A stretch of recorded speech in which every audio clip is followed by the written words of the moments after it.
Estamos de volta no Papo de Doutor. Eu sou o Dr. Williams Ramos, gerente médico da Apsen. Hoje vamos falar sobre esquizofrenia. E temos conosco o psiquiatra Dr. Michel Haddad.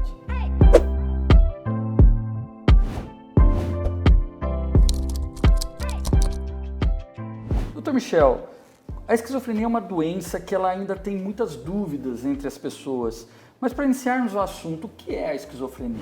Olá, Dr. Williams, muito obrigado pelo convite, agradecer também à Apsen por essa oportunidade, por esse quadro tão bacana aí que é o Papo de Doutor, né? Vamos lá, esquizofrenia. Vamos começar pela palavra, esquizofrenia. Esquizo diferente, frenia, mente, então é uma mente diferente, né? A própria palavra já define um pouco sobre a doença. Porque o indivíduo que é portador de esquizofrenia, ele vai ter uma cisão biográfica, ele vai ter uma ruptura no seu desenvolvimento.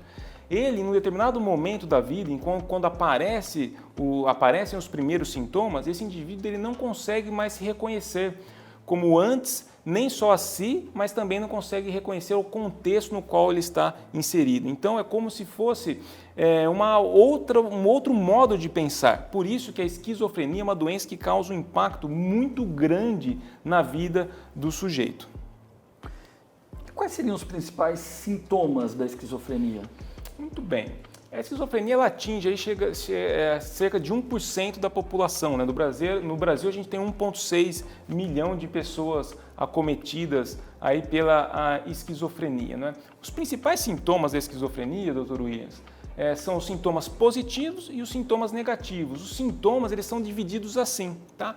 Quais são os sintomas positivos? São os principais sintomas, aqueles mais notáveis naquele paciente. Que são compreendidos por alucinações, né? Então eu tenho uma alteração da minha senso-percepção, eu posso ouvir vozes, ou ver vultos ou pessoas, então são as alucinações auditivas ou visuais. Eu posso ter delírios, né? Aí compreende também os principais pilares dos sintomas positivos, os delírios, que é uma percepção alterada da realidade, do contexto. Esse delírio ele pode ser persecutório, então quando eu acho que alguém está me perseguindo, pode ser um delírio de grandeza, que eu me acho com superpoderes, por exemplo, o paciente ele começa a achar que tem algo em especial, pode ser um delírio religioso, então tem uma série de delírios aí que estão dentro aí dos sintomas positivos, né? Os sintomas negativos são aqueles sintomas que tiram o indivíduo prazer, né? Então, por exemplo, o embotamento afetivo, ele não consegue mais ter relações afetivas com seus familiares, também o empobrecimento do pensamento, o pensamento ele fica difícil de se organizar, esse indivíduo pode ter sintomas depressivos, uma lentidão também aí psicomotora, né? Todos esses aí são os sintomas negativos da esquizofrenia. Então, a conjunção desses dois tipos de sintomas, os positivos, alucinações e delírios, e os negativos, que é principalmente o afeto alterado e o empobrecimento do pensamento, eles compõem então o que a gente entende do quadro clínico da esquizofrenia. Doutor Haddad, o que causa a esquizofrenia? É uma doença hereditária? Há influência de fatores ambientais? Qual é a causa? Doutor Williams, essa é uma pergunta muito interessante, né? Os genes, o ambiente e o biologismo, eles são aí a causa da esquizofrenia, né? Só que a interação desses fatores, né? Então a gente tem diversos genes candidatos aí à etiologia, né, a serem a causa da esquizofrenia, mas a gente precisa de um ambiente, de fatores estressores que tirem o silêncio desses genes e com isso então manifestações biológicas, aquelas alterações cerebrais, elas aparecem e aí o indivíduo começa a apresentar sintomas. A gente tem sim aí fatores hereditários importantes também, né? Então a gente sabe que o risco é muito grande de desenvolver esquizofrenia se os pais, por exemplo, forem portadores de esquizofrenia ou se, por exemplo, esse indivíduo tem irmãos que têm esquizofrenia, o risco dele desenvolver esquizofrenia é bastante grande. Outra questão importante, por exemplo, são o uso de drogas, né? Algumas drogas podem, então, favorecer a retirada do silêncio desses genes. Então, que esses genes, então, eles possam ser ativados graças ao uso de algumas substâncias e aí, então, esse indivíduo tem um risco maior de desenvolver a doença esquizofrenia. Bem, e como que eu posso fazer o diagnóstico da esquizofrenia? Infelizmente, o diagnóstico da esquizofrenia ele não é laboratorial, não é através de imagens, né? Não tem como a gente fazer um exame e aparecer lá o resultado esquizofrenia. É um diagnóstico clínico, então a gente vai precisar de sintomas, aqueles positivos e os sintomas negativos, não é? Por um tempo, né? Geralmente é em torno de 1 mês de persistência desses sintomas para que a gente faça o diagnóstico de esquizofrenia. E é fundamental que entre todos aqueles sintomas, delírios ou alucinações estejam presentes. Esses são sintomas cardinais da esquizofrenia e são sintomas necessários para o seu diagnóstico. E quais seriam as opções de tratamento? Apenas tratamento medicamentoso ou terapias podem ser associadas? Qual seria a melhor opção? Como todo transtorno mental, a gente tem o tratamento medicamentoso e o não medicamentoso. Dentro do tratamento medicamentoso, o que a gente vai ter de melhor opção terapêutica é o uso dos antipsicóticos. Os antipsicóticos são medicamentos que bloqueiam um receptor específico, que a gente chama de receptor de dopamina, né? Porque especula-se que o aumento da atividade da dopamina em algumas regiões cerebrais esteja diretamente ligada aos sintomas da esquizofrenia, principalmente os sintomas positivos, né? Aliás, isso é um grande problema, porque os antipsicóticos eles melhoram muito os sintomas positivos, mas talvez não tanto os sintomas negativos. A outra possibilidade terapêutica é o tratamento não farmacológico, ou seja, não medicamentoso. E este é compreendido pela as psicoterapias, né? A terapia cognitivo-comportamental é super importante porque ela figura aí com uma excelente estratégia para a gente secretariar esse paciente. O que é isso? Para fazer com que ele consiga entrar numa rotina. Lembre-se do que eu disse, né? A esquizofrenia ela rompe com o funcionamento do indivíduo. Então esse indivíduo ele tem que ser reinserido, né, nas suas atividades cotidianas, desde tarefas simples de autocuidado, por exemplo, como tomar banho, não é? Se cuidar, como também tarefas mais complexas, como a reinserção no mercado de trabalho. Temos outras opções também de terapêuticas, como terapia ocupacional, é fundamental, arte-terapia, musicoterapia. Então, todas essas medidas não farmacológicas são de extrema importância no tratamento dos pacientes portadores de esquizofrenia. E a esquizofrenia tem cura? Ou o que eu posso fazer para minimizar os seus efeitos? Infelizmente, esquizofrenia não tem cura, mas tem tratamento, né?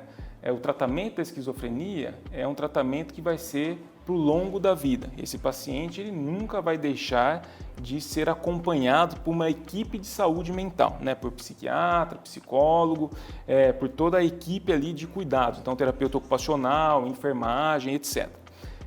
Isso é fundamental para que esse indivíduo consiga retomar a sua vida, né? Para que ele consiga, então, não ser excluído, porque isso é um grande problema, Williams. O paciente ele não consegue nem se compreender, muitas vezes, quando ele está ali diante dos sintomas agudos da doença, né? Quando, então, por exemplo, ele está diante do surto psicótico, sintomas positivos. E as pessoas que estão ao redor desse paciente também não conseguem o compreender. Isso gera isolamento. O isolamento ele pode gerar, então, sintomas depressivos, né? E diante desses sintomas depressivos, até um risco aumentado de suicídio. Tem uma estimativa que 20% dos pacientes portadores de esquizofrenia tentam o suicídio. Ou seja, esse paciente ele precisa estar sendo muito bem cuidado para que ele esteja sempre inserido no contexto social, no contexto familiar. E claro que com isso a gente vai conseguir, então, diminuir muito o impacto negativo dessa doença nesse paciente portador de esquizofrenia.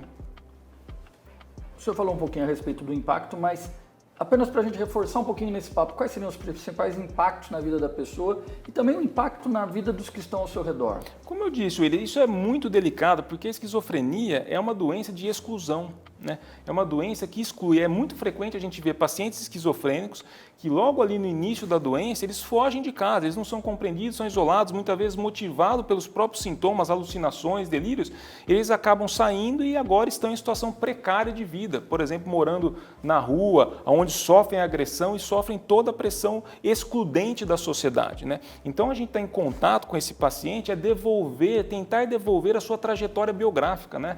Eu sempre digo isso, que a esquizofrenia, ela retira o indivíduo da sua trajetória biográfica, daquele caminho que era comum para a vida, aquele jovem cheio de sonhos, né? E a gente tem que lembrar que a esquizofrenia se apresenta entre 15 e 35 anos, então você pega um indivíduo ali que está muitas vezes no começo da sua vida, da sua atividade profissional, ali executando os seus desejos, ele é extirpado disso, não é? Então, tem um impacto profundo na vida do sujeito. E todas as estratégias, os tratamentos que a gente tem disponível é no sentido de devolvê-lo ao seu roteiro biográfico, né? Para que ele consiga continuar a sua vida como todas as pessoas. É claro que vão ter suas dificuldades, né? A esquizofrenia é uma doença aí que imprime ao sujeito um caminho muito difícil, muito árduo, mas é possível sim controlar essa doença e é possível que essas pessoas vivam melhores. Bom, doutor Haddad, para a gente finalizar o nosso papo aqui, gostaria de ouvir as suas considerações finais a respeito desse tema. O que eu gostaria de passar, Williams, é a bandeira, a gente vencer essa questão aí do estigma e a inclusão, né? A esquizofrenia é uma doença, como eu já disse, de exclusão, então assim, esses pacientes eles precisam ser muito bem cuidados, eles precisam estar incluídos em estratégias terapêuticas, quer nos serviços de atendimento público ou nas instituições privadas de tratamento, mas são indivíduos que demandam muito, não só dos familiares, mas também da equipe médica, da equipe de cuidados em saúde mental, e também das políticas de saúde, né? Eles não podem ser esquecidos e não podem ser marginalizados, né? Então, o que eu gostaria, justamente para finalizar, é lembrar sempre que esquizofrenia é comum, é uma doença grave, mas que tem tratamento, né? E a melhor forma da gente encarar essa doença é falar sobre ela, buscar as principais alternativas terapêuticas para que a gente consiga mitigar o impacto, que é um impacto muito profundo da esquizofrenia na vida desses pacientes. Bom, gostaria de agradecer ao senhor, doutor Haddad, e agradecer a todos que estiveram com a gente nesse papo de doutor.